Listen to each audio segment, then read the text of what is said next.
Hi everyone, welcome back to my YouTube channel. On today's video, we are going to be going and spending a day in Kotor, Montenegro. I'm going to walk you through what I did today, and I think I hit a lot of the touristy destinations. So if Kotor, Montenegro is on your bucket list, make sure you watch the end of the video for any tips, tricks, and any excursions I do or don't recommend. To start off, this port was a tender port, so we did have to get on a boat, and it actually was a pretty long tender. I think we were on the boat for about 30 or more minutes, but honestly, I didn't mind much because the views were absolutely amazing.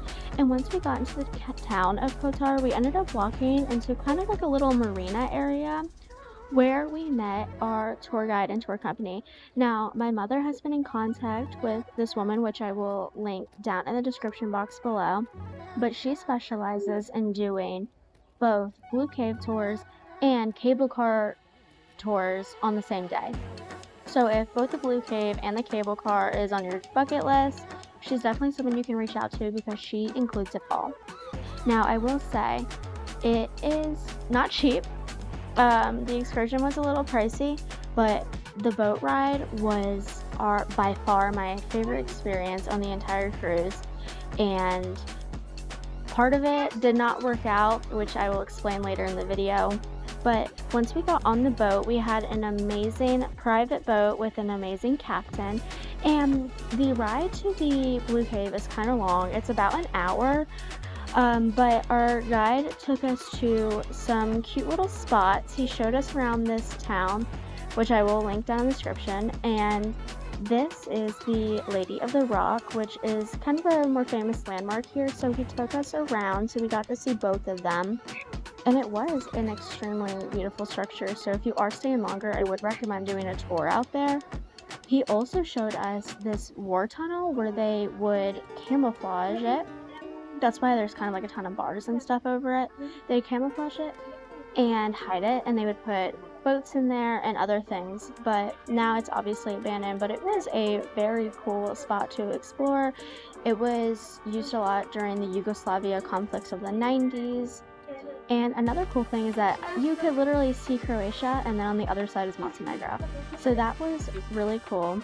And after about an hour of being in the boat or more, we arrived at the Blue Cave, which I understand it was a cave, but I wasn't expecting it to be it was pretty low. Like, we actually had to get in there, but I will say the Blue Cave looked exactly like the pictures did. I was worried because the pictures obviously do make it seem pretty crazy, but I will say this reached every single one of my expectations, and it was truly beautiful. And like I said, out of the entire cruise, we did 7 ports, and I think this was by far my favorite thing we did was to go see the Blue Cave in Kotor, Montenegro.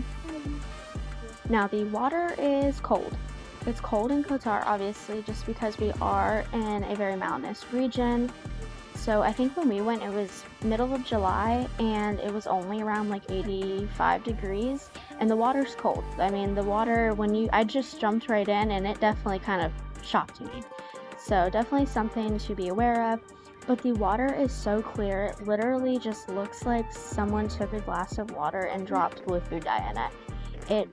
The clarity is quite literally insane. And like I said, if you're gonna spend any money in Kotor, I seriously recommend doing a Blue Cave excursion. And I will say, even though obviously it is more money, I really appreciated having the private guide, because some of the other boats that were going out there, it just looked really crowded.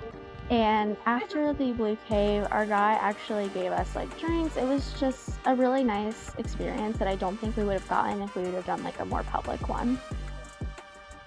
Another thing is this water is not only cold, it is deep. I mean, you cannot touch the bottom by any means, and the current was so strong, we had a really hard time actually swimming into the cave.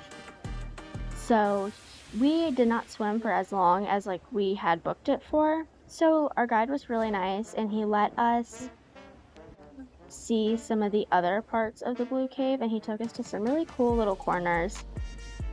After the Blue Cave, we ended up taking an hour ride back to the little marina / park where there is a ton of other tour guides. But we ended up getting into a car because next we were going to the cable cars, but unfortunately it did not work out because it was a 3-hour wait. There were so many ships in port, so it just was not going to work out. But luckily our driver ended up taking us into the old town, where we did truly get lost in this place.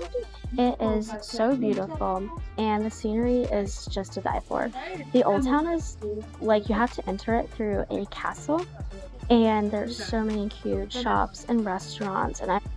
So throughout a few hours we did the Blue Cave, we attempted to do the cable cars, and we walked around the old town for a little over an hour, and I think we actually saw a lot of the things. And for any advice I would give is, I would just say you either do Blue Cave very early in the morning or you do cable car very early in the morning. You really can't do both. It just gets way too crowded.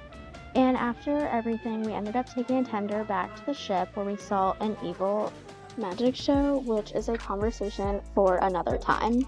That is it. Thank you for watching today's video.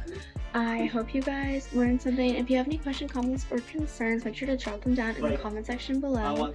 And I will see you all in next week's video. Bye everyone.